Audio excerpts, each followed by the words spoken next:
ওনার একজন উপদেষ্টা ওনার পদ থেকে ছেড়ে চলে গেল, এতে প্রধান উপদেষ্টার খুশি হওয়ার কি আছে? প্রধান উপদেষ্টাকে আইনের ঊর্ধ্বে নেই উনি, নিঃসন্দেহে তো সেটা যা ইচ্ছা তাই করতে পারে। আইন তো সবাই এগুলি করতেছে, সমস্ত অযোগ্য অথর্ব লোক গেলে আইনে নিয়ে সে উপদেষ্টা বানাচ্ছে। উইদিন ডিসেম্বর নির্বাচনের যে কথাটা বলেছেন, এবং আরেকটি কথা 18 মাসের কথাটা উনি যে আগেও বলেছিলাম 18 মাসের কথা, এবং আরেকটি কথা বলেছেন যে 7-8 মাস, এই কথাটা উনি বলেছেন 7-8 মাসের মধ্যে দেশ এবং জাতিকে সুন্দর একটা জায়গায় রেখে সেনানিবাসে আমরা ফেরত যেতে চাই। এই যে কথাটা বলেছেন, তাহলে কি ডিসেম্বরের নির্বাচন আমরা পাচ্ছি? পাচ্ছি কিনা যাই না, কারণ উনি যেটা বলেছেন সেটাই যে পালিত হবে। কিন্তু উনি তো খুব জোর দিয়ে বললেন যে ডিসেম্বর বলেছেন, উনি তো ডিসিশন মেকার না ভাই, এটা কিন্তু আপনাকে বুঝতে হবে। উনি কিন্তু ডিসিশন মেকার না, ডিসিশন মেকার হলো ডক্টর ইউনূসের গভর্নমেন্ট।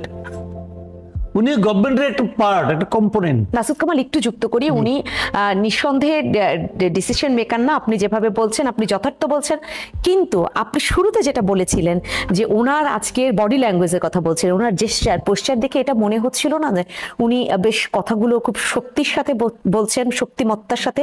তাহলে কি কোনো সত্যিকার অর্থে ভেতরগত শক্তি রয়েছে? না দেখেন, জি, বডি ল্যাঙ্গুয়েজ মাঝে মাঝে আজিজ ভাইয়ের অন্যরকম হয়ে যায়, আমার অন্যরকম হয়ে যায়, হয় না? হয় কেন? যখন নাকি আমার ভেতরে ক্ষুব্ধতা বেড়ে যায়, রাগটা বেড়ে যায়, কিছু করতে পাই না, আমার হাতে তো কোনো ক্ষমতা নাই, তখন আমার বডি ল্যাঙ্গুয়েজ এরকম হয়ে যায়। এখন হয়তো ওনারও কিছু করার ক্ষমতা নাই, ওরকম হচ্ছে, অথবা উনি বিশেষ কাউকে দেখাচ্ছেন, কি হচ্ছে এটা আমি বলতে পারবো না, আমি তো প্রমাণ করতে পারবো না, বাট আমি যতটুকু দেখেছি সেটা নিয়ে বলি। কাজে উনি যেটা বলবেন সেটাই হবে তা আমি ভাবি না, এবং সেটা আমি ভাবতেও চাই না। উনি ওনার প্রত্যাশার কথা জানিয়েছেন, এটা উনি অনেক আগেও জানিয়েছিলেন। উনি এতদিন পরে এসে আবারও সে আগের জায়গা থেকে সরলেন না, উনি বললেন এর মধ্যে হওয়া উচিত হবে। আমি তো মনে করি যে তার আগেই হওয়া উচিত। আমি মনে করি সরকার অনেক আগের থেকে কালক্ষেপণ করছে। আপনি আমাকে বলেন, জাতীয় ঐকমত্য কমিশন এটা করা হয়েছে না? 6টা সংস্কার কমিশন তাদের রিপোর্টও দিয়ে দিয়েছে। তারপরে জাতীয় ঐকমত্য কমিশনকে এই পলিটিক্যাল পার্টিগুলোর সঙ্গে বসতে পেরেছে একবার মাত্র, বসে তো ইন্ট্রোডাক্টরি বসা, কোনো রিপোর্ট নিয়ে বসে পর্যন্ত বসে নাই। কেন বসে নাই বলেন? কি করে বসে নাই? আজকে তো প্রায় 1 মাস হয়ে যাচ্ছে, এখন পর্যন্ত এই রিপোর্টগুলি নিয়ে জাতীয় ঐকমত্য কমিশন কেন কোনো পলিটিক্যাল পার্টির সঙ্গে, এক বা একাধিক পার্টির সঙ্গে বসতে পারলো না? যেহেতু সময় বাড়ানো হয়েছে, তাহলে এই সময়টা একটু পেছানো হলো কিনা? আমার কথা হলো না, এই 6টার সঙ্গে তো বসতে পারতো নাকি? সে সবগুলি শেষ হলে একসঙ্গে বসবে, তখন কিছু হবে? আপনি এখন থেকে একটা করে স্টার্ট করেন, সমস্যাটা কি? আপনি এই 15-20 দিনে আপনি তো একটা বিষয় নিয়ে আলোচনা শেষ করতে পারতেন, করলেন না কেন? আসলে ঢিমে তালে চলছে। কেন চলছে? তারা আসলে বুঝেও না যে আর্জেন্সি জিনিসটা কি, বুঝে না, জাস্ট বুঝে না যারা ক্ষমতায় আছেন। আরেকটি নতুন দলের আত্মপ্রকাশ যেহেতু 28 ফেব্রুয়ারি হবে, তারপরে হয়তো আমরা এরকম পেয়ে যাব, সেরকমটা কি প্রত্যাশা করা যায় না? হতে পারে। চলে আসলে তারপরে মনে হচ্ছে যে নাহিদ ইসলাম যেভাবে বিদায় নিলেন, কোলাকুলি করে, অমুক করে, তমুক করে, এই কোলাকুলি করার উনি পদত্যাগ করছেন রে ভাই।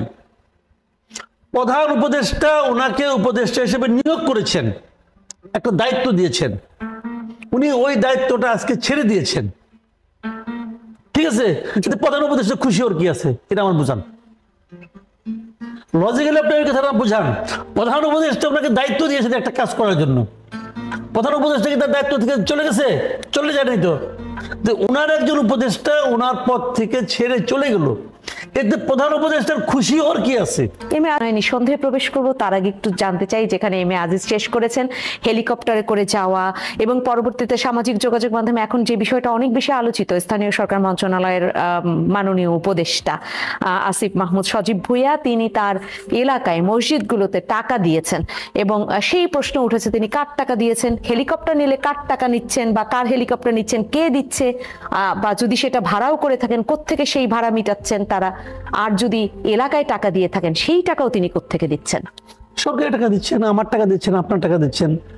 আপনার টাকাটাকে উনি ওনার বাবার টাকা মনে করেছেন, উনি দিয়ে যাচ্ছেন।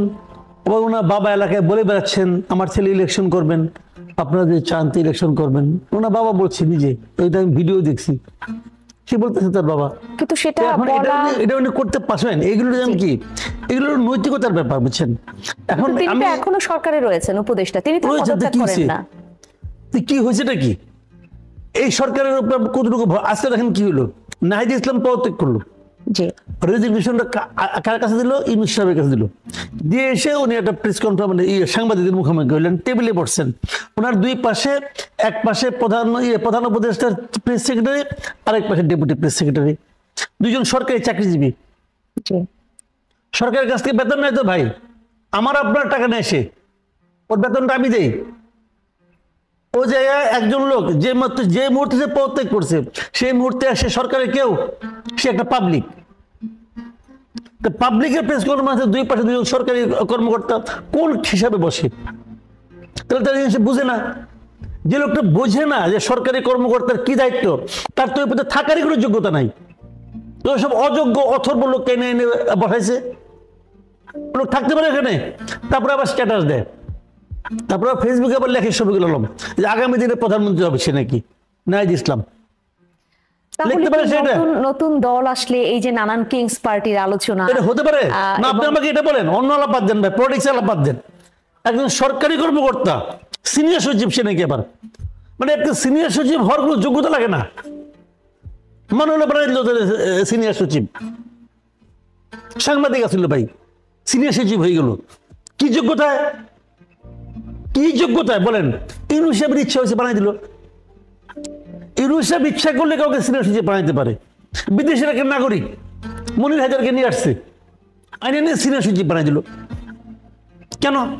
ওনার ইচ্ছা হয়েছে। মুশফিক ফজল আনসারী বিদেশে আমেরিকা ছিল, নিয়ে আসলো, আইনে নিয়ে সিনিয়র সচিব পদমর্যাদায় তাহলে রাষ্ট্রদূত বানাই দিল।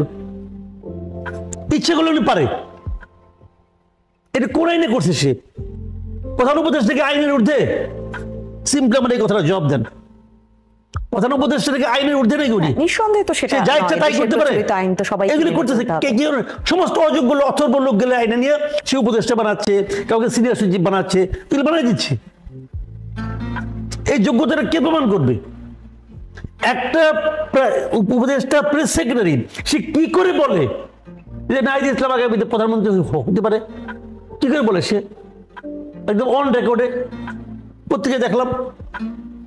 এগুলো হলো কি, এগুলি করার মাধ্যমে ডক্টর ইউনূস বোঝাচ্ছেন যে উনি নিরপেক্ষ আর নাই।